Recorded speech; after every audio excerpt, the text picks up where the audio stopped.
Hey everyone, welcome to another episode of the Top 10 Show. I am John Rocha. I am Mr. Matt Knost. How are you, sir? I'm good. I'm excited to talk about this stuff. Wait a minute. What's wrong? I mean, how can we do this without the wand? We need to do the wand. There it is. The little Harry Potter action, my Mad Eye Moody wand to bring it to bear here in our conversation today. We're counting down the top 10 movies from the Harry Potter universe. So kind of exciting for us. This is one that you suggested, Matt, and I was like, hell yeah, let's do it. We've got 10. Let's have some fun. So what brought this on?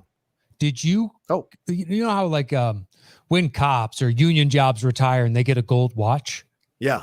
When you retired from the wizarding world of Harry Potter, did you get a wand? And they're like, your service here is done. First of all, you were on bended knee and they knighted you with the wand on each side. And you held out your hands and they delicately placed it in. I didn't retire, first of all.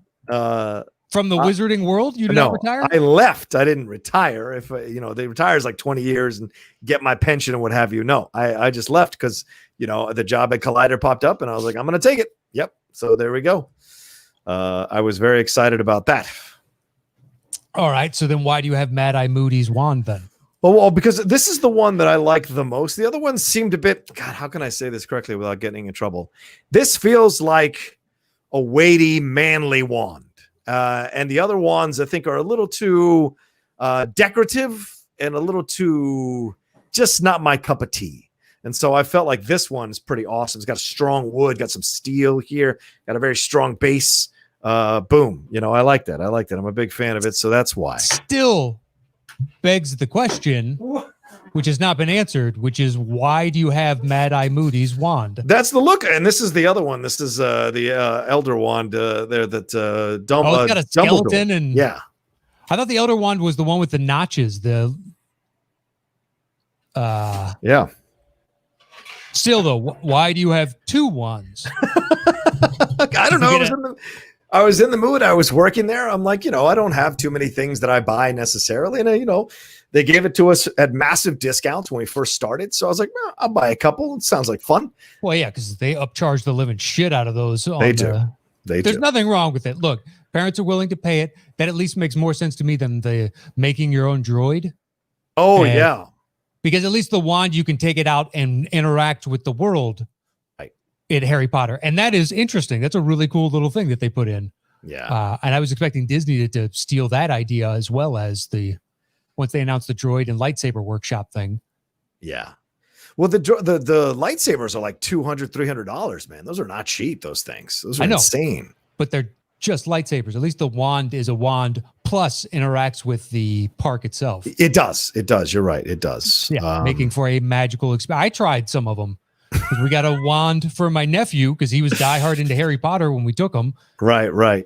And Oh, sorry. This is a Death Eater wand, a snake wand. So my apologies there. This is a Death Eater. The Elder one, you're right. It's the other one with the kind of round edges and round. Yeah.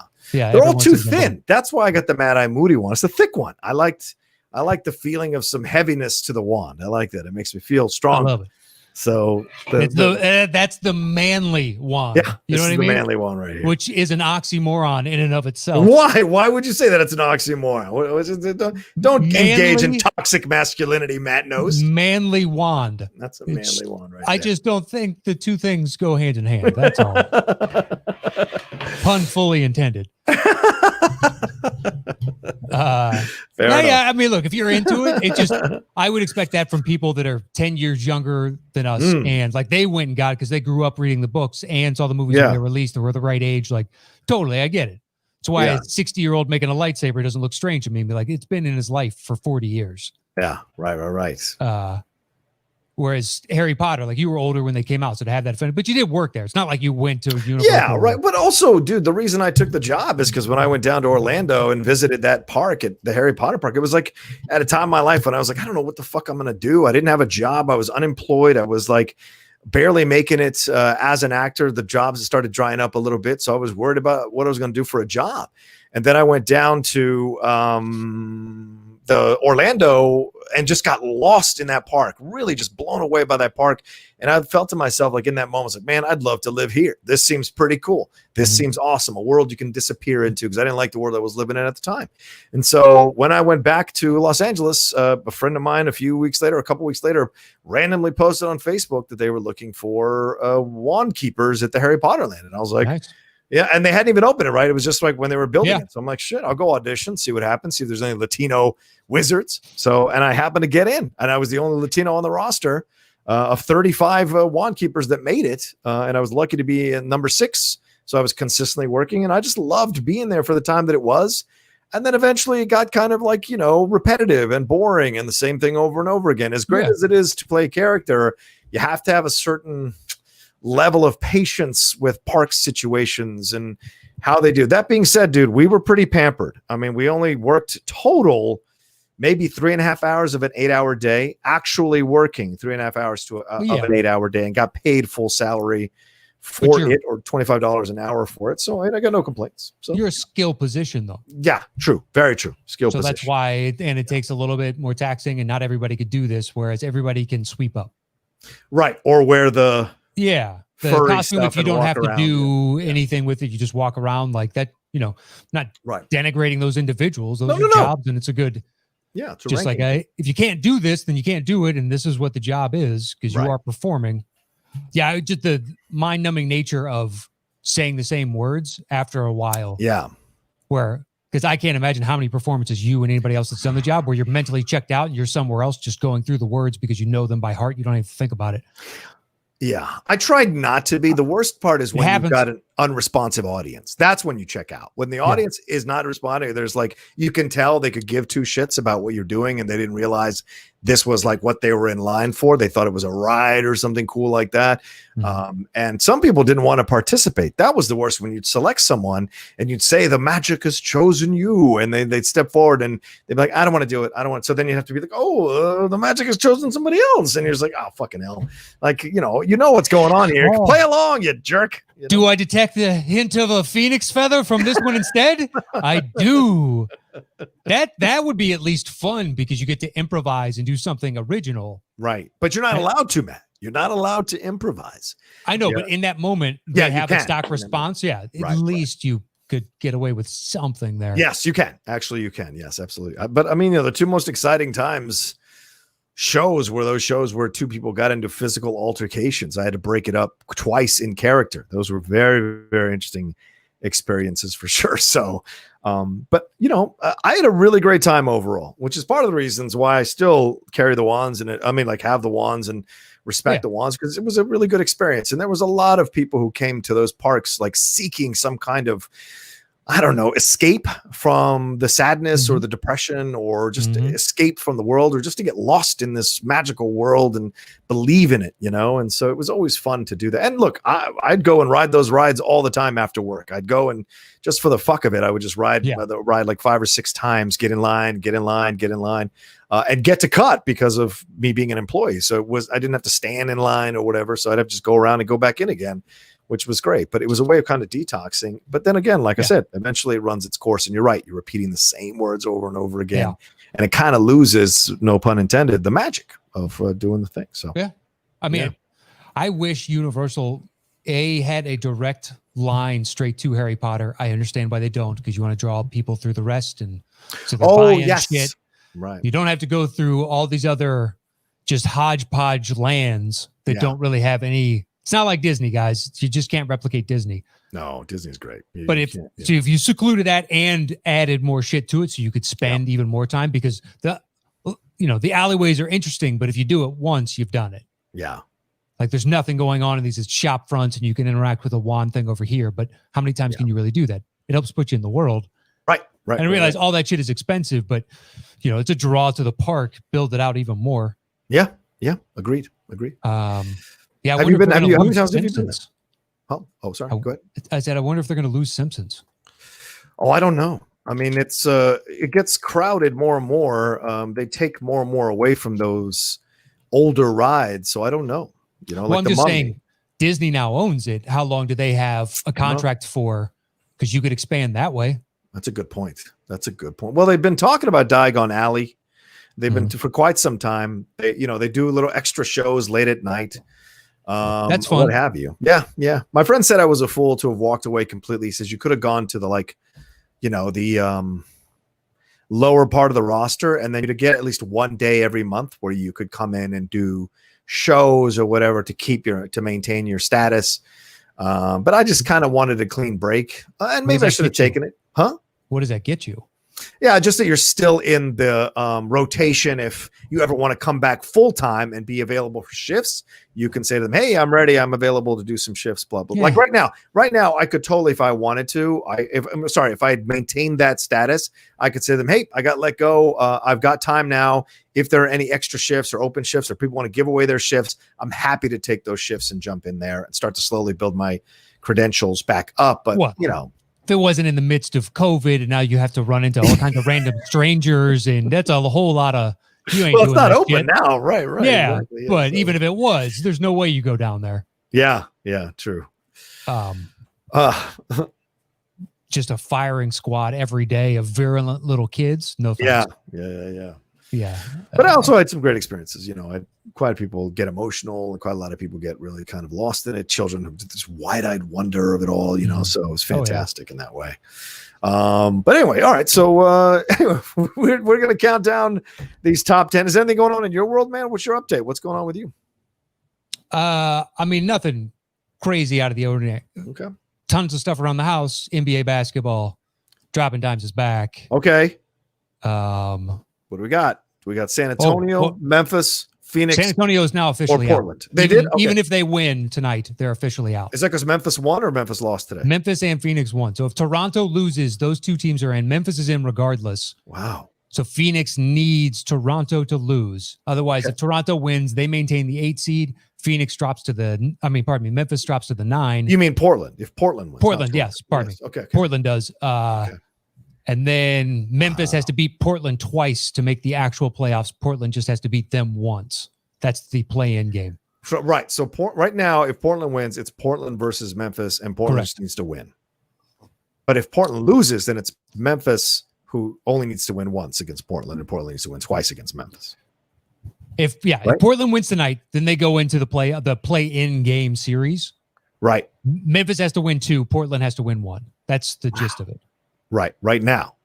Right. As of right now. But if Portland loses tonight, then it's Memphis at 8 and Phoenix at 9. And Phoenix has to win 2 more, which would be 10 straight, which would be their longest win streak since 2009, 2010. So if Portland loses, they're out, period. They're out. Wow. They're out. Portland determines their own destiny right now, just like the other two teams on some level did. If they can't beat a third-string Nets team, dude, I don't know what to tell you. Exactly. Well, but all of them. I mean, Dallas gave Phoenix the toughest run because Doncic played. Yeah, but true. Giannis is suspended in the Memphis game, and Memphis blew them out. And Phoenix, last I saw before we started recording, was utterly destroying Dallas. I mean, I watched 3/4 of that game. They ended up winning 128-102 right now. Yeah. So they won. They were up by double digits for the bulk of that game. Did Giannis sit or did Giannis play against? Giannis was suspended. That's right, because that headbutt against Mo Wagner, a wizard. Dude, are you worried about him? I know we have to jump into our show, but are you worried about him, man? Because the emotions are starting to get the best of him now. This is twice now in this bubble. It's great. All right. I think it's dangerous, man. Why are you letting a third string center on the Washington Wizards mess with your head, dude? By all accounts, and I don't watch college basketball, Mo Wagner is an asshole that everybody agrees is an asshole. I don't know him. I don't know him. Okay. So I only watched a handful of Wizards games, and it was mainly to watch Beal and Hachimura. Right. I was not paying attention to Mo Wagner and Bertans. I like those three guys a lot. Yes. So he's like the Bobby Hurley or the yes, precisely. Yeah. All right, I get it. All right, a guy that everybody agrees like that dude seems like a dick. I don't know anything about him, but all I saw the hubbub on Twitter was if you weren't a Michigan fan when he played in college, everybody else in the Big Ten hated you, and everybody agreed. Like it's a common bond we all share. So it's not surprising that a dude like that managed to provoke Giannis eventually, because he never gets to out there to fucking play. Right. You know, that I know of. But once again, I don't watch a lot. This is more Phoenix basketball than I've watched. Oh, yeah. I've watched a handful of games of theirs this year, and I've now seen them, I don't know, 5 games? Wow. Wow. Because they've been on this win streak. It's been pretty incredible. Yeah. Yeah. To watch. Yeah. Agreed. Yeah. They've beaten some legit teams. They've also beaten some bullshit, but you play whoever's in front of you. Right. Yeah, exactly. You got to win that way. Hey, your Wizards finally got a W, so congratulations. Oh, Jesus Christ. Who cares? Who gives a You shit? beat the Celtics, who did not play Tatum, Brown, Kemba Walker, Daniel Theus, Gordon Hayward, anybody that's legit for them. Well, to be fair, we didn't have Bradley Beal, John Wall, or Bertans on the team either. So, Yeah, and I think Hachimura sat. Yeah, no surprise. You don't want to risk him on the last game of the season. I like the Kings coming in and beating the Lakers, though, and LeBron played. So I was like, what's this all about? It's meaningless. The Lakers have not been trying. It'll be interesting if that hurts them in the playoffs, just because right now, LeBron's always been the guy that I've got another gear for the playoffs, and it's proven out to be true. That it has. The West is different than the East. Yeah. And you're 35. Yeah. Yeah. It's harder. That gear jams a little bit when you're trying to move it between, first and second. I'll tell you this, once the playoffs start, I'm going to try and watch as much of those games as I can. I told Lindley already, I was like, honey, this is one of the most unusual years ever, and there's no way I'm missing these playoffs. And the potential matchups all have interest for me. And so I'm like, okay, there's stuff to look at all these things. And shout out to Nate McMillan getting that extension, man. Congratulations to that guy, man. Making it work in Indiana better than most people predicted coming out of Portland. So shout out to him. All right, my man. Let's get into this thing. You want to tell them how the show works? Yes. Once we chose the Wizarding World of Harry Potter movies, because I guess it would fall under that umbrella or that blanket statement for all 10 of them. Once we set that topic, we went our individual ways, created personal top 10 list, showed back up here. I do my bottom 3. He does his bottom 3. I do my next 2. He does his next 2. Then we trade 1 apiece. Once we have revealed our personal top 10 list, we create the shows between the 2 of us. I will be intrigued as to what, hopefully we agree with one thing being the worst of the shit. Yes. Which 10 is for me is Fantastic Beasts and Where to Find Them. Not The Crimes of Grindelwald?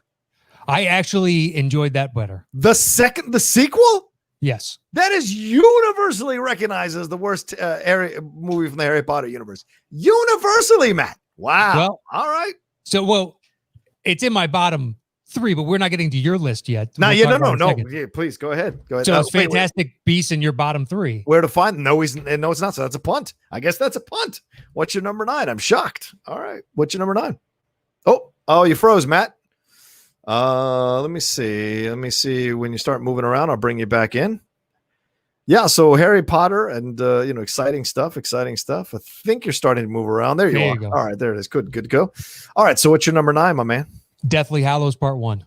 Okay, that is also a punt. Wow. Interesting. I don't know. I just rewatched all of these. That's why I said it to you, because Catherine likes them. She read the books. Yeah. So we just started it at 1 and watched all the way through. Great. That's great. And having now just recently gone them. Yeah, Deathly Hallows. Are you sure you were awake for all these? Were you watching them? I just want to wide awake. All right.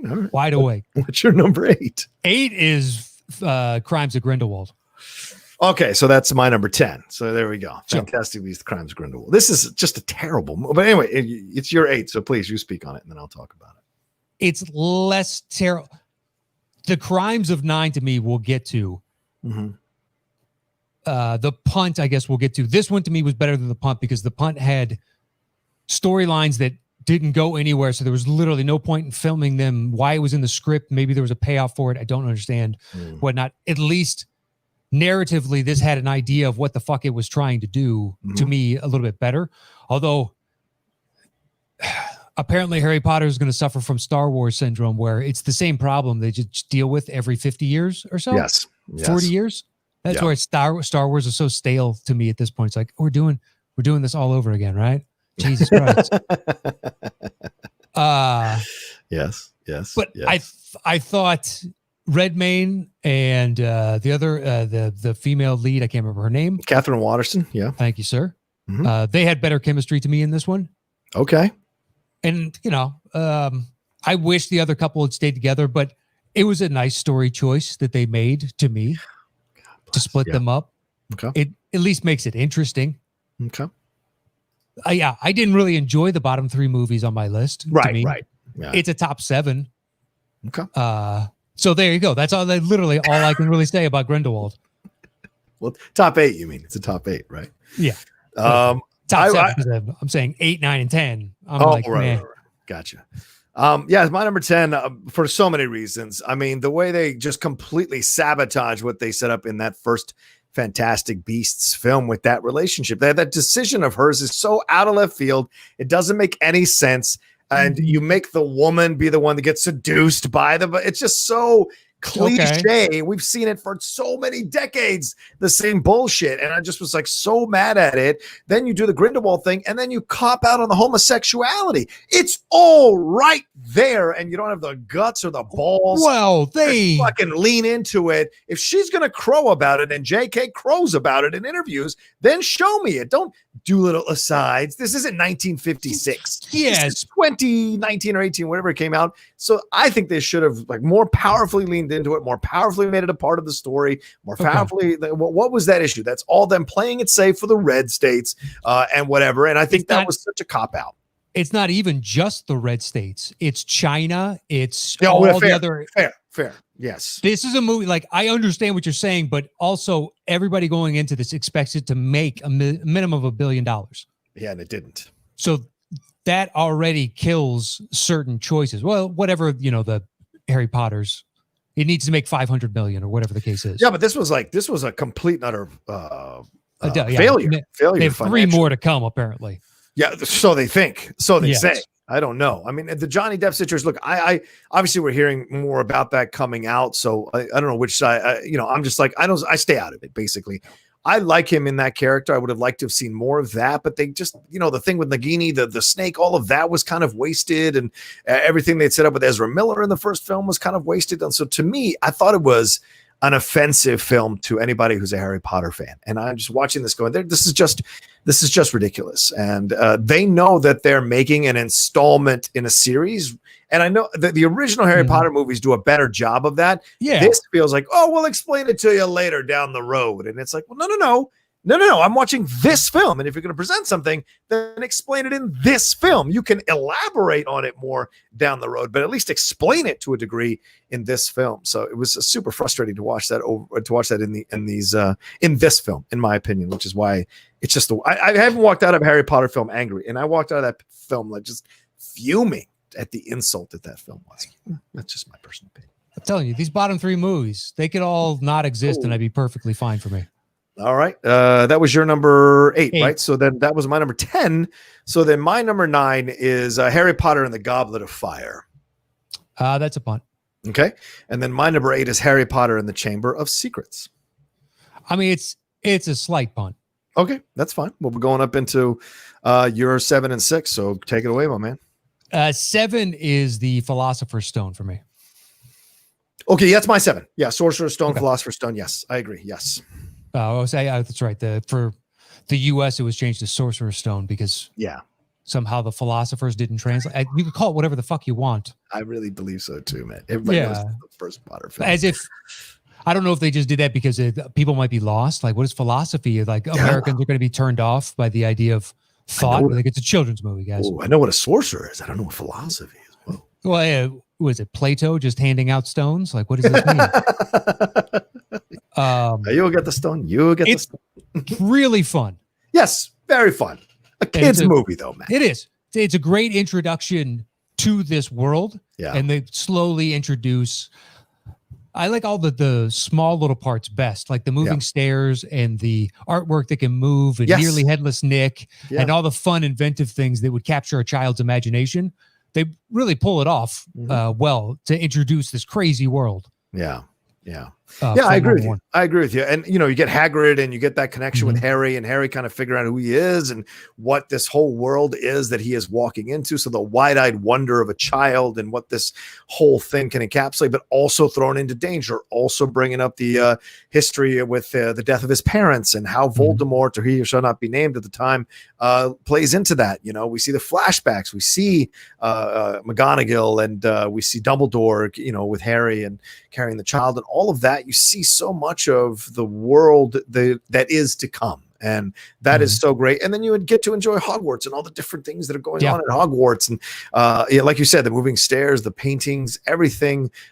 We get the Draco Malfoy situation laid out for us right off the bat. We know who the villain or the quote unquote villain is from the beginning with Harry. Potter, you should basically join our side, and you can just tell the way he's set up. Yeah, it's like, like I don't like anything about you. The elitism of it all. You get the classes, the funny stuff with the broom, with the feather, the Wingardium Leviosa. All of that is there to enjoy in the first film. But it is a kids' film, and so for me, it's sweet, but it's not one I'm going to necessarily run back to and enjoy. But if it was on, I don't mind watching it, and so that's why I put it at 7. Yeah. What's your 6? 6 is Chamber of Secrets. All right, so that's my 8. One from 8. Yeah, okay. I just as the slow progression, the introduction of the basilisk, like getting the world becomes a little bit more menacing, and it's when they kill the first Horcrux, but they don't know that at that time. It's a pretty violent scene. The build up to that. That's the Tom Riddle. Introduction of that villain, and then who that villain ends up being. I am Lord Voldemort. Voldemort. Just good. It's after this movie is when it turns a corner, and it just becomes really good to me. The whole series after that, I thoroughly enjoy, except for Deathly Hallows Part 1. Anything from you? With the Chamber of Secrets, to me, it's 161 minutes. So it's the longest, I think, of the Potter ones until we get to Deathly Hallows. I think it still might be the longest one, but it's so overstuffed, Matt. That's the thing that bothers me the most. Is they try to throw so much of what happens in the book into this, and it shows, because it's like, and then this, and then this, and then this, and then this. And although the stuff down in the basement with the snake and all of that is pretty cool, and I like that, with the tooth and everything like that, and the water, all of it is pretty awesome. Getting there takes such a long time, and I think there was a way to flesh out that world, because that's essentially what they want to do with the second film, is flesh out more of the Wizarding World and Hogwarts and all of that. And it does start, I think, isn't this the one that starts with the flying car into the Weeping Willow? Yes, and all of that. So that's a great beginning, but then it becomes like kind of like a, we're slogging through this to get to what we've got to get to. And so for me, it just kind of drags the film down a little bit. It feels overweighty. And I really only go back to watch a couple of scenes, or 3 or 4 scenes from the movie itself. So that's what keeps it moving higher up. Plus, I felt like Columbus was at that point where he's like, this is the best I got. This is all I can. After this, I got no more. This is it. This is all I can give you right here. So I'm going to throw everything and the kitchen sink into this one and see what works. So I just felt that way about it. Still, though, he pulled it off. It did. It's not an unwatchable movie for sure. And it certainly starts to preview the darkness that is to come in the next installment for sure. You got to give him credit for crafting this world that seems so believable. Like Hogwarts genuinely is a place that I would love to visit, as would you and anybody else. Absolutely. I'm not gonna lie. To bring that to life, even just the fucking architecture alone and set perched above this lake, and there's huge, spires that go up. They're like Harry's room that appears to be up in one of those spires. How badass would it be if that's your room? It's a bitch. I love that. The idea of the dormitory, and they split off, but they're still in this medieval type of, boarding house castle thing. Yeah. True. All right. So that's my 6. What do you got? Another thing, also, one more thing, is that they do a nice job of introducing Dobby in this film as well. I like Dobby and the way he's presented in the movie, and very funny. And Lucius. And then Lucius. Once Dobby realizes, and then Dobby standing up for Harry Potter. Right. And just, bitch slapping Lucius. It's good. It makes you feel good. The series does do that. Draco gets his comeuppance numerous times, and it feels good every time. That way, that's for sure. He does do that. All right. So my number 6 then is, because number 7 is the Sorcerer's Stone, Philosopher's Stone with Matt. My number 6 is Fantastic Beasts and Where to Find Them. So the pun from earlier. Okay. Is 6. Not my top 5, but I certainly do enjoy this movie. I like what Eddie Redmayne does. I like what Catherine Watterson does. I'm a fan of Goldie and the other guy that they had their romance, their relationship. It's very sweet and it saves the movie. It isn't the relationship between Waterston and what's his face. They have zero chemistry. Yeah, they do really have zero chemistry. And I'm not a biggest fan of Catherine Waterston. She annoys the shit out of me in Inherent Vice. So I don't know if it is, but I think she does a good job with this character. I think she's certainly a good actress. Obviously, she comes from good stock with Sam being her dad. But like this is overall, though, I just felt like this one had some interesting things, and that relationship is so sweet and cute and fun. And then we get the idea of the American, wizards and that whole federation and what they do. I think Gugu Mbatha-Raw is the actress that plays the head of the federation there. And then the twist of Ezra Miller with turning into Johnny Depp. That's an awesome twist as well. And then what Eddie Redmayne, Colin Farrell turning into. Colin Farrell. Sorry, Colin Farrell. I hated that. You did? Really? Okay. Yeah, the two leads have zero chemistry. There's the newspaper angle that has no bearing on the story whatsoever. So why the fuck does it detour it 2 or 3 different times to explain a backstory that has no payoff, relevance, or connection to the overall story? It's just crammed in there. It's like, what the fuck is going on in this movie? And I had to stare at just this listless couple that, I mean, zero spark between the two of them. It's like, this is so dull to watch. I fucking hated that movie. Okay. All right. Fair. Yeah. Coming through loud and clear, my man. Let me see if I want to get this right. The people involved in here. Jacob. Yes. Dan Fogler, Jacob and Goldie. Yeah. Their relationship is just awesome. So fantastic. Right. And that's his reaction when the rain comes and he starts to forget her, that is like, heartbreaking. And then when he shows up later, so Dan Fogler, I think, really does an incredible job of keeping you dialed into the movie, because he could have easily, right? Yeah, keeping it real. He easily could have slid into caricature and playing him for laughs or comic relief that doesn't have any real weight to it. But Dan does bring it such a vulnerability and foundational vulnerability to him that you buy. They were flat out awesome, and I wish the movie was about them. Yeah, 1,000%. Yeah, which is why I was mad with the sequel that they broke them up, because I'm like, the whole fucking reason that first movie worked, you tore it apart. It makes no sense. But because they're not the main characters, so it didn't bother me, because it's like, well, at least their storyline to me is interesting. They're torn apart, and do they mend and come back together ultimately in like the third movie or the fourth movie? Yeah. And then she helps defeat, like she jumps back over with him because he's obviously on Redmayne's side, right? And they stand up, and it's her sister also for the Ministry of Magic in Europe or England or wherever the fuck she works. Right. She's an aura. Yeah. Whatever that means, I don't know. At least they're laying the groundwork for some developing storyline that I can get into, as opposed to newspaper angle that has nothing, inert leads that do nothing for me. Because I thought they were actually, their chemistry was a little bit better in this one. Yeah. Grindelwald, rather. Sorry. And Crowns of Grindelwald. I apologize to everybody. It's not Goldie. It's Queenie. Sorry about that, everybody. It is Queenie, Alison Sudol, who plays her. And it is not Gugu Mbatha-Raw. It's Carmen Ejogo. So I apologize to everybody listening to us. Y'all can calm down now. Stop yelling at your whatever you're listening to us on. I apologize 1,000%. Just made a mistake there. I'm not as schooled in those two films as I am in some of the other Harry Potter ones. But yeah, it just keeps me interested in the film more. And I love the way they play the little animals thing. And then when he goes inside, Eddie Redmayne goes inside his suitcase and into that world of all those animals. I really love it. And that little hint of, what's to come in the sequel because of his fascination or relationship or love for that girl that left him, that ends up becoming, I think Zoe Kravitz plays her in the sequel.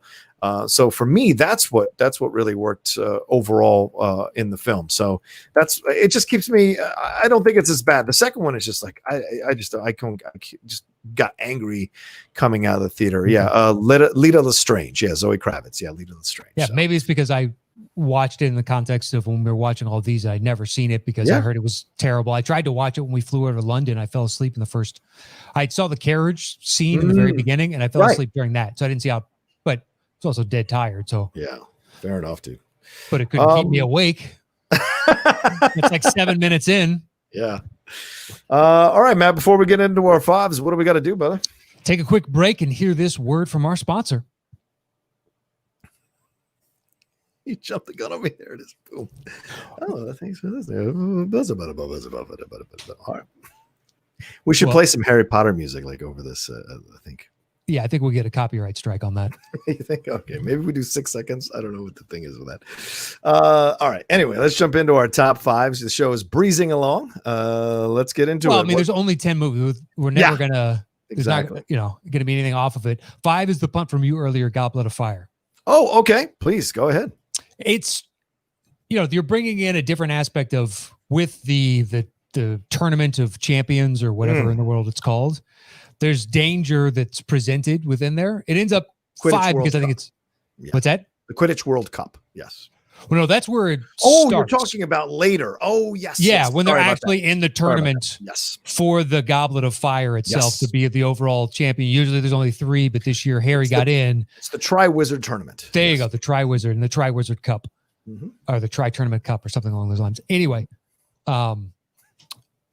so introduction of Mad-Eye Moody, but it's not Mad-Eye Moody. Right. But great, huge, over-the-top character brought to life by Brendan Gleeson. Yes. And who doesn't love Brendan Gleeson every time he comes in? True. And I think it's that and the overall build to when they go to the cemetery with Voldemort and Wormtail, and they bring in the Death Eaters with Malfoy, Lucius Malfoy, and some of the others. You don't know who they are at this point in the movie or the series. But the build there to them, the jumping back, I think that scene captures so much magic and really helps flesh out the overall story and world building within Harry Potter.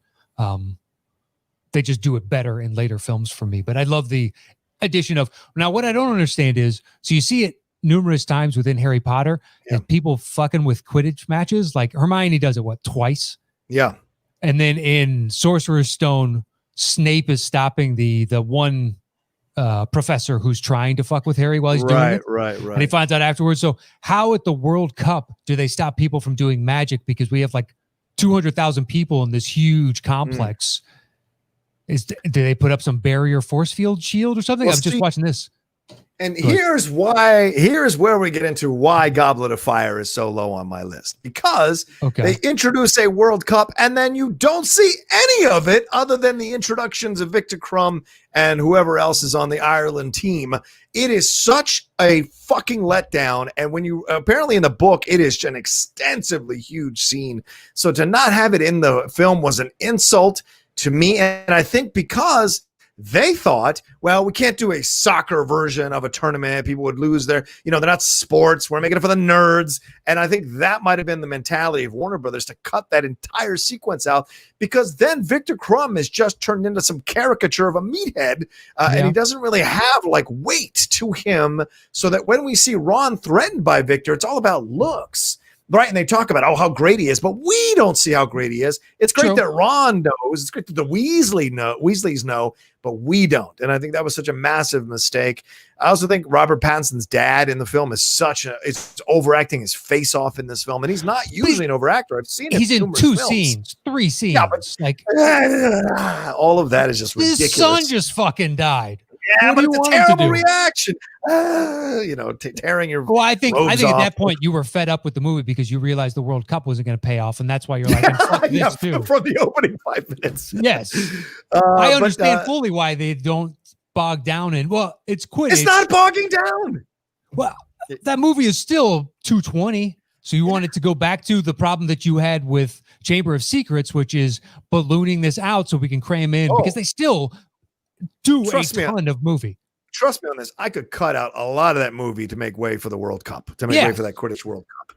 But most of the kids are tuning in for the magic at Hogwarts, not the Quidditch World Cup. They all read the books. They love the World Cup aspect of it all. So, but if you had to give them a choice, we have to cut one or the other. I would imagine most of them would say what you did seems correct because we spend more time in the meat of the story at Hogwarts. I don't speak for kids. I don't know. I wouldn't know.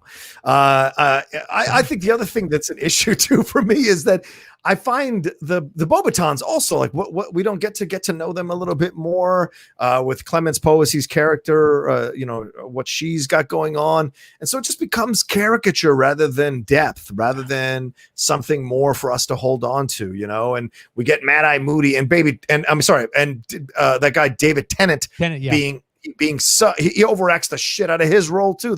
That stupid tongue thing, all of it across the board is just so overacting, and Birdie, being so obtuse to what's happening, so purposely obtuse. They're asking too much of this situation, and it just doesn't work for me. It becomes boring until you get into the graveyard. Then it kind of picks up a little bit of steam. But then what happens? Harry's able to hold him off anyway, and you're just like, well, then what the fuck are we waiting for? If Harry can really hold this guy off, what's the big deal? I don't know. Yeah, well, Voldemort wasn't at full strength. He wasn't even anywhere near full. Look, I'm just telling you. 14 years old. Yeah, but he just took human form again. Yeah. So you want him to be like Captain America, and as soon as he gets the serum, he's instantly Captain America. I prefer that his strength has to build over time. That's your issue. Well, that's the problem with Captain America: First Avenger. Takes a serum and becomes God. All right, that's a bit far. That's how it works. It's not how it works for any other superhero. They have to fall before they can walk. Sure. Captain America never had that problem, though, even in the comics. That's why he's Captain America, son. Or Captain America. But either way, I watched the film, Matt. This is a film I tested all the time back when I was doing DVD testing. So I watched this film ad nauseum. That also could be factoring in. It could be, but I don't find it as interesting as other people do, or as fascinating as other people do. And I think Pattinson gets better as an actor from this movie forward. For sure. There's no question whatsoever, but it's not like he does a bad job. Okay. Still a kid's movie. You have to think about now, or a young teen movie at this point. I don't know if I can put that excuse on it, because Azkaban is between Goblet of Fire and different directors. Right, exactly. So there is, in a good director's hands, and look, David Yates is a good director. I'm not going to bash David Yates, but in the right director's hands, was it David Yates or was it Mike? No, Nichols? David Yates. I think it was Mike Nichols. Yeah, because it goes Interatu, Columbus, Interatu, somebody else, and then Yates takes over, and now Yates. This series has bought him his house, his beach house, right, his house in the mountains, his whatever the hell he wants. Mike Newell, the guy who directed Donnie Brasco, did this film. Did he do two of them? Didn't they have two guys in between? Interatu, somebody, then Yates took over for Deathly Hallows, and he did Goblet of Fire. Blood. I think Yates comes on with Order of the Phoenix. Does he? Okay. Let me check. I thought it might have been Half-Blood Prince, and then he does Deathly Hallows, and then he takes over the Fantastic Beasts. Order of Phoenix is David Yates. Yeah. All right. Yeah. Because this Goblet of Fire is before. Yes. Right? Okay. Yeah. Okay. Because Goblet of Fire, Order of the Phoenix, Half-Blood Prince, Hallows 1, Hallows 2. Yeah. All right. I just hate the movie, man. What can I tell you? I don't like the movie. All right. That's my 5. What do you got at 5? I got Harry Potter and the Deathly Hallows Part 1, which is the punt from earlier. Right? Ugh. Yeah. Oh, God. Thanks. Mind-numbingly boring. Mm-hmm. They're in that fucking tent for so long. Mm-hmm. Mm-hmm. It is so. This is, you guys suffered from hobbititis, where you're trying to take one book and turn it into 5 hours of movie between the two movies, and you just shouldn't have done it, because we could easily cut an hour of this. An hour. Okay. I found it to be a very contemplative and reflective film that I enjoyed very much about in the transition as they're going into part 2, this idea of reflecting back on all 6 of the films and the adventures that they've been on and the relationships they've established with each other. I enjoyed that. It's more of a murder mystery. It was like, okay, where's the Horcruxes? What's this all about? How do we get to them? Where's this little thing? All of it, I really enjoyed. The stuff with Dobby, I enjoyed. All of it that they've got going on in the first Deathly Hallows, and what's her face, Beatrix Lestrange, her connection to all of this, how evil she is, and Voldemort, what he's doing. You see all the machinations being laid out for what you're going to see in part 2. And I actually found it to be a nice film to just sit back and relax and just live in the world of Harry Potter as you go along. And I didn't need it to be this action adventure film. I was really cool just kind of sitting back a little bit and just savoring the world and following their journey. And yeah, the tent gets a bit tedious. I'm not going to deny that. A tent at times gets a bit tedious, but also it's where they get their relationships challenged. It's almost like what was it?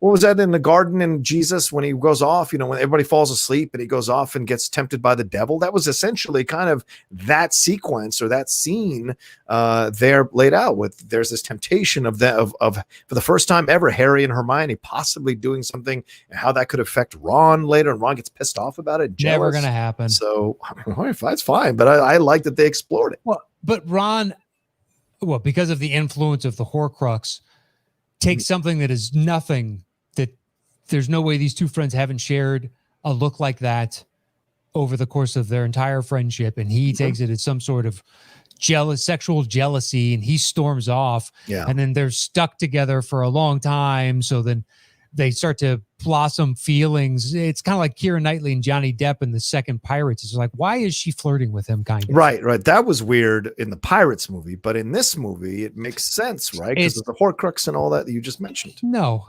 It doesn't make sense to you. Okay. No, well, because we've seen the influence. If the Horcrux is going to do to Ron what it did to Ron, they wouldn't have this beautiful moment between them. They could have the passion and the sexual energy and whatnot, but this is an innocent thing of just, it much too nice for a corrupting influence like a Horcrux to me. Okay. All right. But they're in the fucking woods in that tent for a solid hour.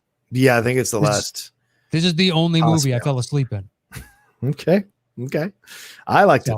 I liked that it takes its time. I like that it's an enjoyable walk through Harry Potter as opposed to the run through Harry Potter that I feel it's got some good scenes. The Dobby stuff that you brought up. The Dobby stuff is great, dude. And this is the opening one where the woman is being levitated.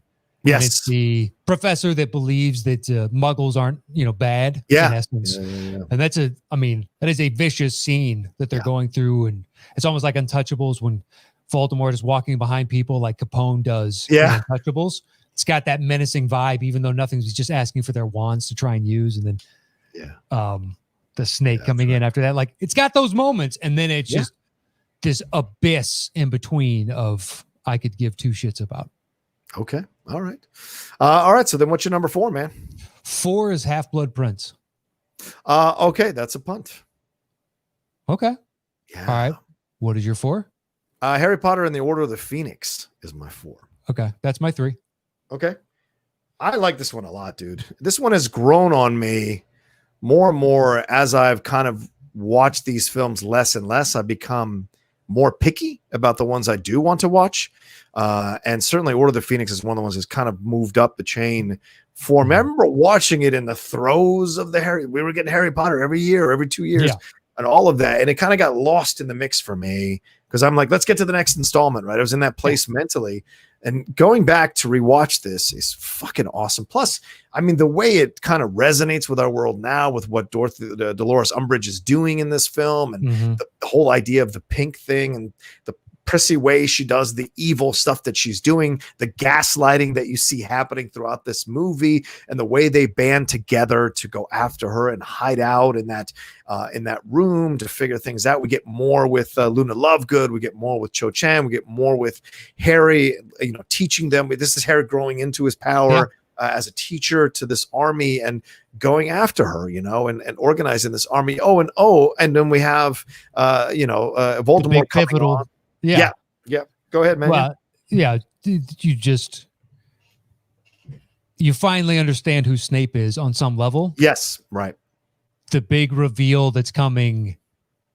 They've been hinting at it type of thing. Yep. That is really good. I think it's a team up on two sides. There's the established Order of the Phoenix already. Yep. And then Harry, when he sits down in that tavern with all the kids, and in essence, it's like, I just got lucky. Yeah. It's a very honest, in movies, the veteran soldier and whatnot, and be like, sometimes it's just luck. That's how you make it out. Yeah. And it's also the rousing speech of you don't get the courage to do something until after you do it. Mm-hmm. Yes. Right. The weird way that life works sometimes. So you're not going to, know that you can take fire until you've taken fire. Exactly. But you have to go out there and teach it. And they're like, yeah, but you've done those things, even though he's backing off of wanting to be the leader of this. And seeing all of them grow, it's a great like little 80s. We're talking about a montage. Yeah. But it works. It's not totally like works. cheesy. Yeah, they keep floating in and out, and you can see that they're progressively getting better, as opposed to in one montage they go from shit to amazing. Right. Like they keep bringing it back, and in the almost Keystone Cops-esque with the janitor that's trying to catch him because he's fawning over Dolores, and she's not really giving him the time of day type of thing. But there's a nice little subtext of a guy you've never really trusted. Full on now you don't trust at all because he's siding with someone you can clearly see is evil. Yeah, exactly. It's just over and over. They managed to do that, bring a lot of fun into, and I think you're right. It gets lost in the shuffle because Deathly Hallows is coming right after this. Yeah. It's a tough little film too, man. I really enjoy how dark they get in this movie, man. Because Dolores Umbridge is a full-on like villain. Like that to me, that's the first real villain that they confront throughout the first 5 movies. Yeah. This is the one. Like, you got Draco and Lucius, and of course Voldemort in the cemetery and Goblet of Fire. But that's still, as you said, Matt, that's him still building up to being this thing. It isn't until Dolores shows up that they really understand how evil adults can be, and this is something all kids kind of go through at certain stages of their lives as they get older. Like once you hit those teenage years, all of a sudden, the dads that you knew when you were 10 or the moms that you knew when they were 10, once you get to 15, 16, all of a sudden you start seeing, oh crap, these are people that kind of do terrible things or can do terrible things. Some of them. Yeah, some of them, exactly. Some of them, not all, obviously. But like you get woken up to the truth of it, right? And so you're like, oh my God. And so that's the thing that I think Dolores Umbridge represents. Or you get a teacher who is willfully evil to the students because that person is unhappy with their life.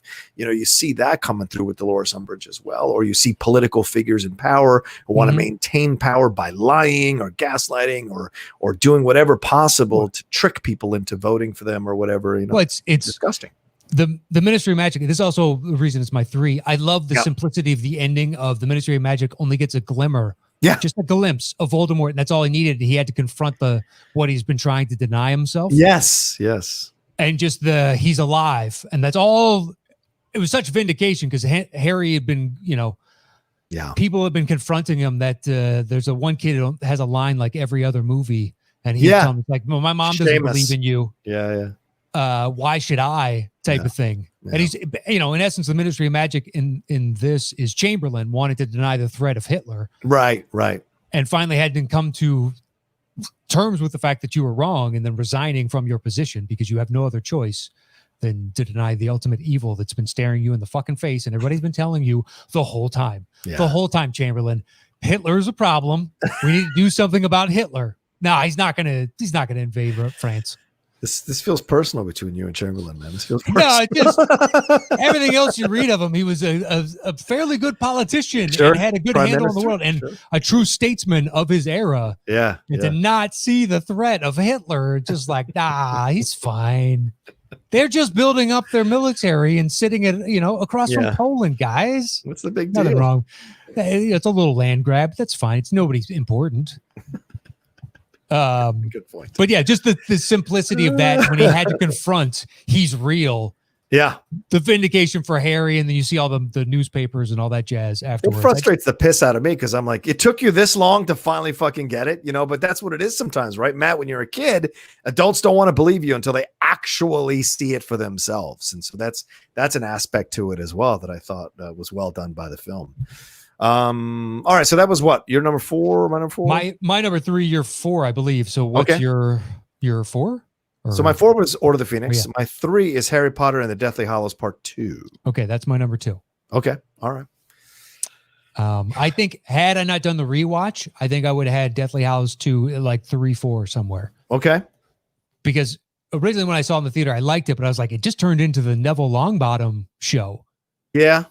Because he killed the snake and he blew up the bridge. But upon rewatching, he's like, those are the only really 2 things. The momentum of all that didn't carry as much weight upon the rewatch this time. Because I don't think I've seen it since the theater itself. Oh, yeah, right. And I think it's actually kind of nice that Harry doesn't, and Ron and Hermione don't solve every situation that some other kids, because I think I might have not fully grasped the fact that Lestrange killed his parents. Perhaps by the time, because there's years in between, I forget certain story elements. Whereas on the rewatch, when you're barreling through, that he has as much connection to this problem as Harry does or anyone else, and like why Hermione has to fight with, if they win, then my parents are dead, type of thing. Like there is no room in this world for me or for them. And that connection, I just, it's a satisfying conclusion. It's really tough to do the fight between Harry and Voldemort because you could end up Matrix Revolution style where it's Superman and it doesn't look real. And in this, they're like, they're aspirating because that's one of the abilities that Voldemort has. And they're flying around. And it's this weird face to face, and it's the kinetic energy works in that instance. And they land on the ground, and to see magic kind of turn into plasma, it's like this sense of energy. You palpably feel it. The overall build, and then them 19 years later or whatever it was. It's satisfying. They don't look 19 years older. Right. But it's still satisfying. It says, you're right. It's satisfying. They survived. It's satisfying, that Ron gets with Jenny and they have kids. And Draco Hermione has a family. Right. I wish they had a moment. But they show Draco with his, them. Because like look at each other. It's our first year and just kind of nod knowingly, like what we lived through and who we used to be and who we are now. And right. Well, just like if you were to stay in the same town, and that school bully grows up and you guys are in your 30s and you're like, oh man, that was a time, wasn't it? It's all different now, because they got their shit together. He exactly. Yeah. He looks just like he did as a child. Everything is crisp and clean and perfect, but perhaps he's still Slytherin, but not all Slytherin are terrible people, Yeah. They just have certain abilities that gravitate towards that house. Yeah. Now, if you had to choose, I don't know why anybody doesn't choose either Slytherin or Gryffindor. What are the attributes of Hufflepuff and Ravenwood? Well, Ravenclaw, first of all. Ravenclaw. Sorry. Ravenclaws are the intelligent ones, so let's just put that out there all right, so then Hufflepuff. Are they like the bubbly Luna might have been a Hufflepuff? I think Luna was a Hufflepuff. Its founder was the medieval witch Helga Hufflepuff. Hufflepuff is the most, what do they say, is the most inclusive among the four houses. Oh, so a progressive house is what I would say. Valuing hard work, dedication, patience, loyalty, and fair play rather than a particular aptitude in its members. The animal's a badger. The head of Hufflepuff is Pomona Sprout. And the Fat Friar is the house's patron ghost. Hufflepuff corresponds roughly to the element of earth, and it is for that reason that the house colors were chosen: yellow representing wheat, while black was emblematic of the soil. So there you go, man. They're known to be hardworking, friendly, loyal, honest, and rather impartial. So they could be judges. Okay. Hufflepuffs. Let's see. Let's see the Ravenclaw one, because I know that's what I am. I'm a Ravenclaw. Certainly identify with the Ravenclaw for life. You got that Gothic style tattooed across your fucking chest, don't you? I'm gonna pull out my scarves in a second. Did you buy the fucking meaty, heavier scarf? Oh yeah. I have the two scarves. I have the one that says Ravenclaw that looks like a soccer scarf, and then I have the long one with the different. Is the thread colors. Count like 6, and they're just these big ropes? It's insane. It's insane how long that scarf is. It's one of the four houses Rowena Ravenclaw. Yes, Ravenclaws are known for their wisdom, cleverness, and wit. They correspond to the element of air. They possess traits of cleverness, intellectual ability, and creativity. Ravenclaws are so competitive when it comes to academic success that they are known to backstab each other and likely other students in order to get top marks. I'm not saying I backstabbed anybody, but I am certainly super competitive. So I would throw that in the mix there for me. Matt, what do you say? What are you, a Slytherin? I don't know. I don't really. Feel like you might don't be a really Slytherin. I could say the same about you. You know what I mean? No, I could be a Slytherin. Cunning and ambition. I'm not cunning. Let's see. And a tendency to look after their own. Slytherin has produced its share of dark witches and wizards. What do you see? You don't see yourself in any of the houses? No, your jam. Who doesn't want to say they're a Gryffindor for the altruistic, aspects of it? The champions. Who doesn't want to be part of the winning squad week in, week out? It's the best. I think I like their sigil, their house arms, whatever it is. Yeah, the coat of arms. Yeah. They're a little cocky, in my opinion. I don't like them. The colors, that's called confidence. It's not cockiness. And there's a difference. Look, they back it up, man. They got HP They only got HP though. He's rotation. like LeBron. Everyone else is the LeBronettes, man. Well, Dude, I mean, they got Hermione. Hermione's not Gryffindor. Is she Gryffindor? She's Gryffindor. Just so Ron is Gryffindor. Ron is Gryffindor. Yeah, Hermione. Robert Pattinson was Gryffindor. Neville Longbottom is Gryffindor. Neville Longbottom, who's a champion. Dumbledore is Gryffindor. McGonagall is exactly. Gryffindor. Okay. Remus Lupin, Sirius Black. All right. Whereas I would imagine Redmayne is Hufflepuff.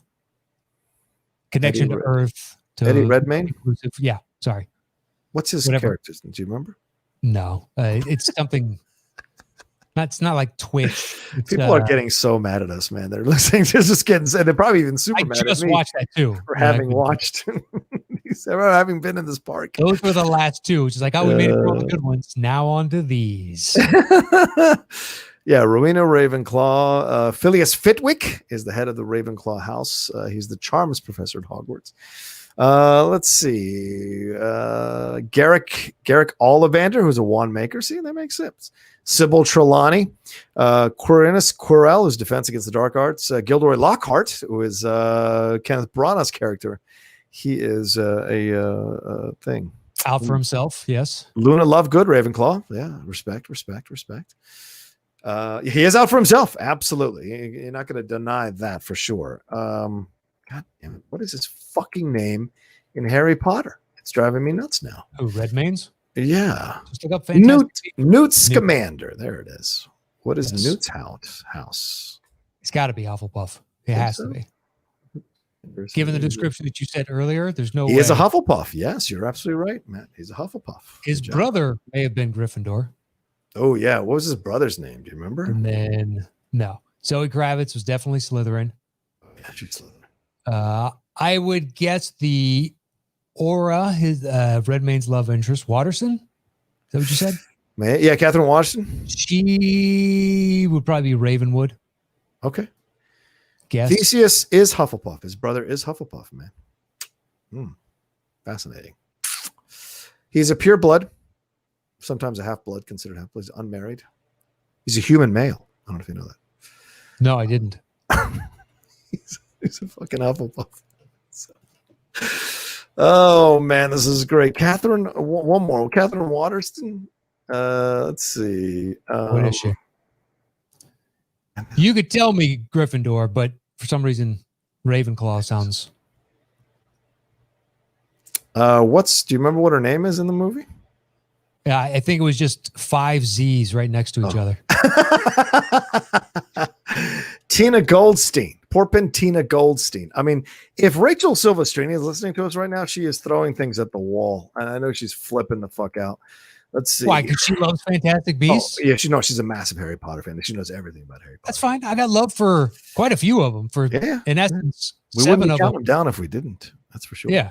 I wouldn't have watched all of them. Minimum, well, outside of Grindelwald. I've seen all of them at least twice now.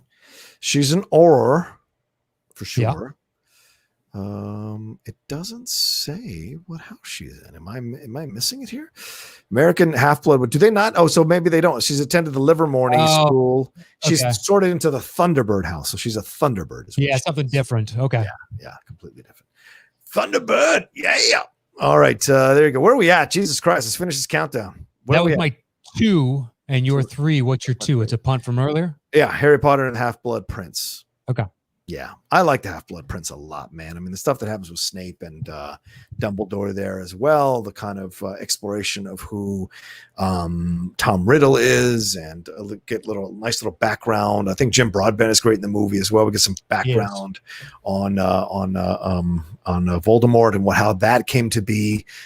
So there's so much that gets, and we see now Voldemort's having a stronger grip on the house, on Hogwarts and everything that he's doing there. So you get so much about that I really enjoyed. Just the way it was shot too. It's one of these, and look, I know you didn't like Deathly Hallows, you thought it was boring. This isn't a fast-paced film either. It's kind of takes its time where it's going. Yeah. It just has more interesting things going on as it progresses throughout the film. Mistakenly, I said it went Goblet of Fire, then Deathly. It goes Half-Blood Prince, and then Deathly. Right. But I think that pace suits it because at least when I saw the theater and still kind of feel to this day, it's building to the big crescendo. So this is this is the two towers. Like this is the final bridge to get over the hump to the happy conclusion. So I like it for that. Like all these things up in the air, plus Dumbledore dying.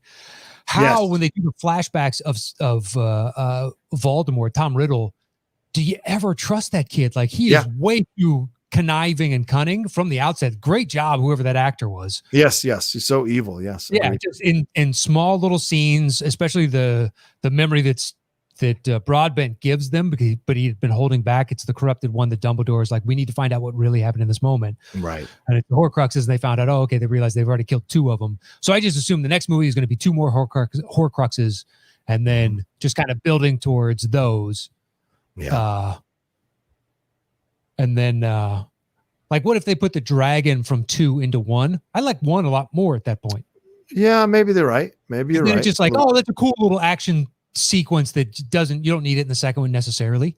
And you could adopt it and put it over here. Yeah. Also in this one, there's like switching allegiances, right? What's Snape's thing at this point when you're watching this movie? Because he saves Malfoy when Malfoy gets in that battle with Harry, maybe the last battle they really have. And so you wonder where he is in this thing. And then of course the thing about with Dumbledore and what happens there with Snape. I mean, and he has to watch it. He has to witness it. And he can't do anything about it.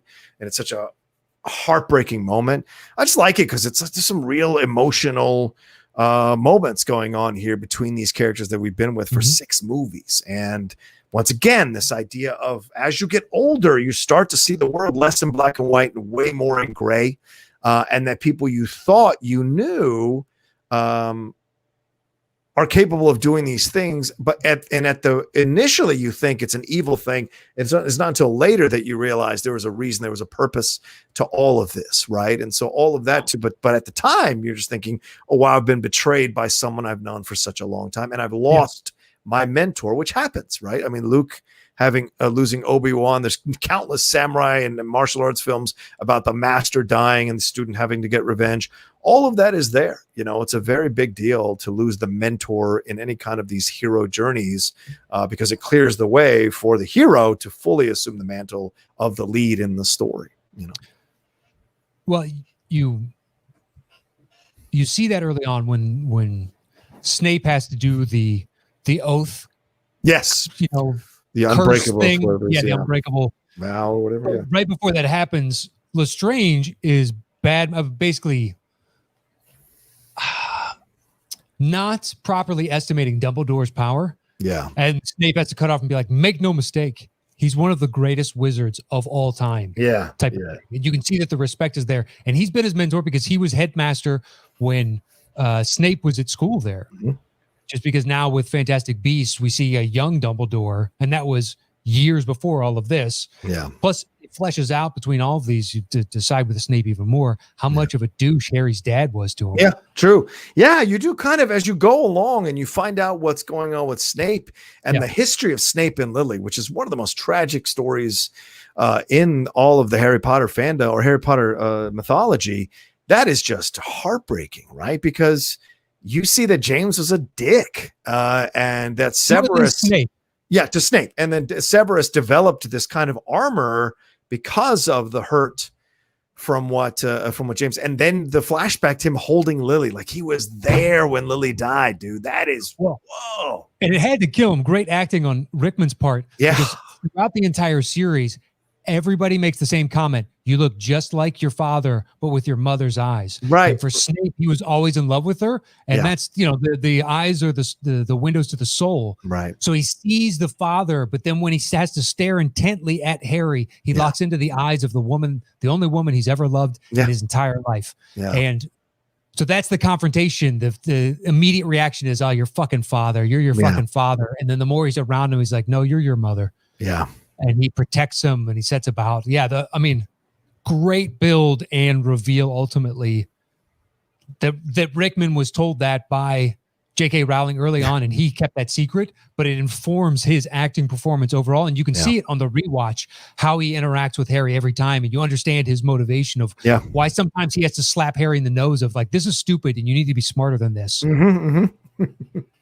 But the easiest way for me to do that is to be the embodiment of like a Slytherin asshole to you. You're right. It ultimately is being protective. Like, yeah. It's such a great build and release, but I mean, that doesn't have the payoff without Half-Blood Prince. Yeah, absolutely. 1,000%. And that's so important to lay that groundwork there and see that. And plus the image of Dumbledore, falling, and it's just that classic slow motion, which is ironic because that's kind of almost how Rickman falls in Die Hard, right? Slow motion like that. So I love that they kind of bring But Dumbledore didn't look scared. He knew it was coming. No, he knew it was coming. Exactly. Well, yeah, the Rickman, because that was real. Reaction. Yeah, exactly. They didn't tell him that they were actually going to do that. So his reaction is, what the fuck? As he's falling. All right, where are we at? Our number ones, or do you? Our shared number one. Yeah, our shared is Harry Potter Prisoner. Yeah, Azkaban, right? Yeah, Azkaban. Even upon rewatching, it's still my favorite. It really is, man. It's still, and you'd want, Matt, I think you and I both have this tendency, a lot of people do have this tendency to go like, is it really still number one? And then you watch and you go, yeah, still number one, still the best one of them all, man. You get to introduce so many new interesting characters, but Harry finally has a real sense of family with Sirius Black and was it Thewlis? Yeah, David Thewlis' character, Lupin, Remus Lupin, is an awesome, like, you're introducing more than one character and they're both succeeding at a high mark, which for the third movie in, you assume that they're going to be focusing mainly on the kids, and you'll have your Dumbledore and your Hagrids, and the adults will float in, but it's going to be more about the kids, and it's actually the kids kind of growing into their adulthood with these other adults and finding out that the world is this dark place and Wormtail Scabbers. So do you think it's curious that this rat, like a unnaturally long-lived rat, and they try and kill Scabbers? Yeah. It's the perfect bridge from kids movie to something that both sides can enjoy. Like the menace of the Death Eaters on their own is so scary, and they don't have to do a damn thing. They're the floating Grim Reapers. Yeah. And it's just beautiful imagery. Inaratu was somehow the best possible choice. Not saying I'm surprised he's not a great director. It's just what other franchises, whatever huge studio fare has he done? You know what I mean? Yeah. He makes amazingly beautiful movies, but it's Cuarón, man. Just to correct you a little bit, it's not. Is it Cuarón? Yeah, Alfonso Cuarón. Sorry. Yeah.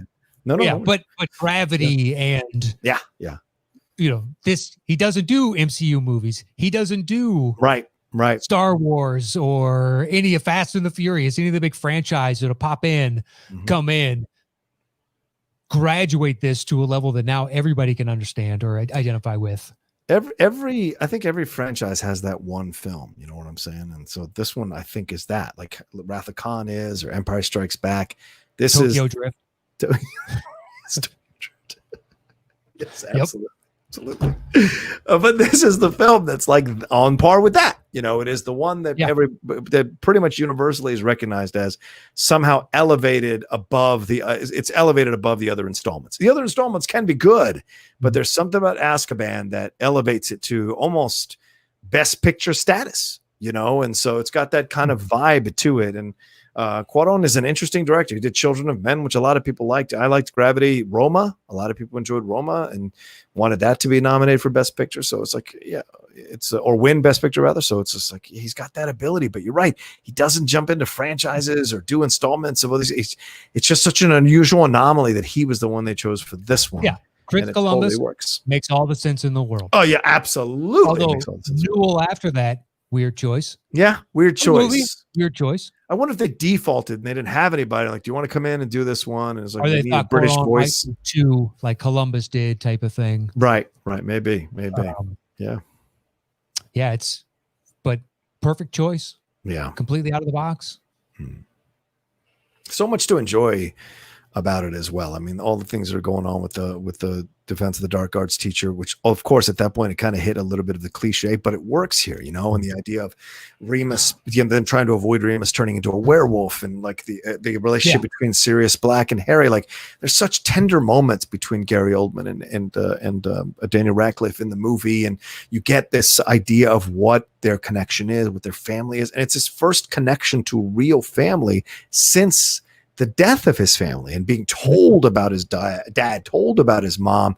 It is until he connects with Sirius that all of that comes through. And of course, Sirius is initially presented as someone who like escaped out of Azkaban and all of that, and possibly dangerous. Society believes, this just craven animal. Yeah, right. A serial killer type of exactly. fear and mentality. Right. I always love now, years later, and I don't think about the franchise as much as others, but whoever offered up first that this is all in Harry's mind, like he's a kid in a bad situation, so he created this secondary family, like he's adopted into a shitty, like under the stairs. He just created this whole thing. Yeah, exactly. So he just created this whole other world where his parents were wizards, and he gets to escape, and he's this amazing wizard and a huge celebrity who's rich beyond fathom. I love it. Yeah, I never heard that. I was like, wow, what an interesting take. Like, it fits. Yeah, it totally fits. I would never have thought about this series that much.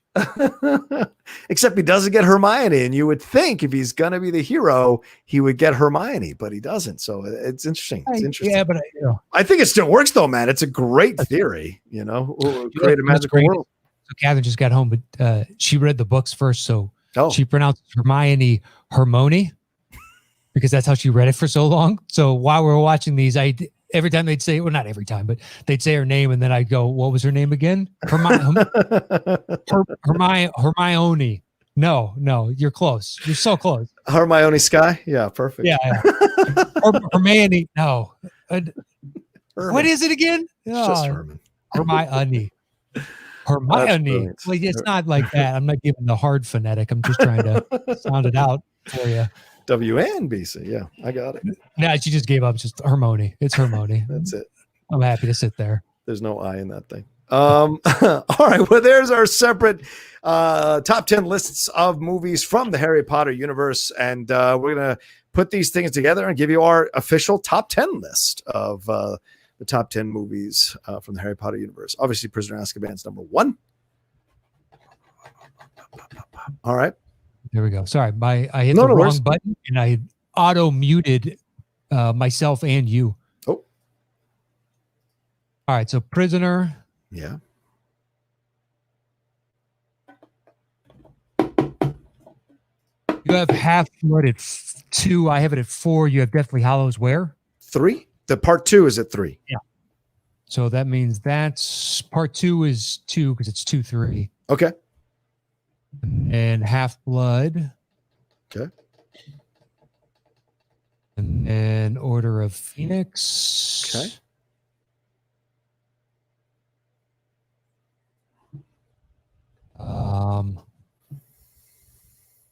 Goblet of Fire is my 5. It's my number 9.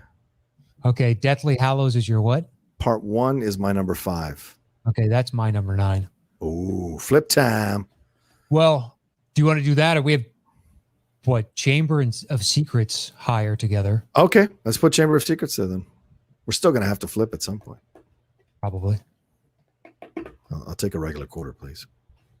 I don't have a quarter. I have a penny on my desk. That's fine. That works for me. I'll take a regular coin over there. Do you want heads or do you want tails? Heads. Okay. Sorry. Heads it is. Oh, part 1. Part 1. Okay, where are we at now?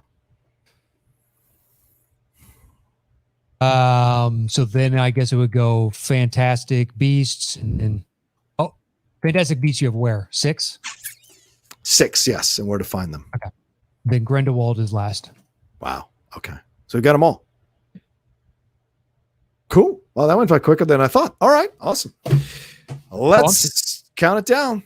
Never mind. Hold on. No. What do we miss? Philosopher's Stone? Yeah. Okay. That was our 7s, right? That's going to be 8 on this. Okay. Produce sorcerers and that's how I'm doing. All right. Good to go. Cool. All right. The top 10 movies from the Harry Potter universe. Yeah. At number 10. The Crimes of Grindelwald. At number 9. Fantastic Beasts and Where to Find Them. At number 8. Harry Potter and the Sorcerer's Stone. At number 7. The Goblet of Fire. At number 6. Deathly Hallows Part 1. At number 5. The Chamber of Secrets. At number 4. The Order of the Phoenix. At number 3. The Half-Blood Prince. At number 2. The Deathly Hallows Part 2. And our number 1 movie from the world of Harry Potter is The Prisoner of Azkaban. Yeah, watch out for that werewolf. Bing bang boom, we're done, my friend. That's right. Good list, brother. Nice, another nice show here from the top 10 guys, if I do say so myself. Let us know what you thought, of course, there in the comments section if you're watching us on YouTube, or tweet at us your thoughts as well. I like the people that have been capturing screen grabs of us laughing or doing faces onto the Facebook group. That's been fun to see as well. Yeah, I think it's Jonathan Cano. Oh, Caro? Hey, Caro, you fucking idiot. When they ask you for top 10 heels of all time in the Schmodown, and I'm not even your top 10 of all time, you're an idiot. But I appreciate you taking the pictures and putting them up on our wall there. Just giving you some love. So just letting you know. Okay. That's my strong statement there for the day. Well, our thanks to everybody that supports us over at patreon.com/the top 10. You can follow me anywhere at Matt Knost. And if you want to hear basketball talk, just search Dropping Dimes anywhere you get podcasts or on YouTube, and you can find it. And that is it for me this week. Yeah. Don't forget, everybody, we have the golden ticket going strong now every Monday, dropping those episodes. Thanks to all the patrons who are participating in them. They've been so much fun to shoot. Thanks to Andy Merriweather for that great theme song. I should have played it between the break. I forgot to play between the break. Such a fantastic theme song, and getting nothing but positive reactions from that show. So share that show with other people, get people involved in it, bring them over to the top 10 channel. We've been going strong for years now on this show and creating new and exciting content for y'all to consume and enjoy. So please give us some love in that way. And thanks for downloading us. Share the download link as well. Share the iTunes link or the Android link, wherever you're listening to us. Share that as well as the YouTube link. So if you just listen to us as a podcast format, you can also go to our YouTube channel, the Top 10 Show there, or Top 10 Podcast there, and find us, our pretty little faces talking about this kind of stuff as well, and share that. So, all right. As Matt said, he's at Matt Knost. I'm at the Rocha Says on Twitter and on Instagram. Please, if you want to go and take a look at my YouTube channel, you can do youtube.com/John Rocha Says. We just launched the new Star Wars show, The Jedi Way, me and Laura Kelly talking Star Wars, and of course the political show, me and Dorina Arellano, Impolite Truths, that dropped as well. So go and check out all the new content we got rolling through that channel. I think that's everything, Matt. Yes? That's all that I can think of. Okay. All right, everybody. Take care. Be well. And we'll talk to you next time on the Top 10 Show.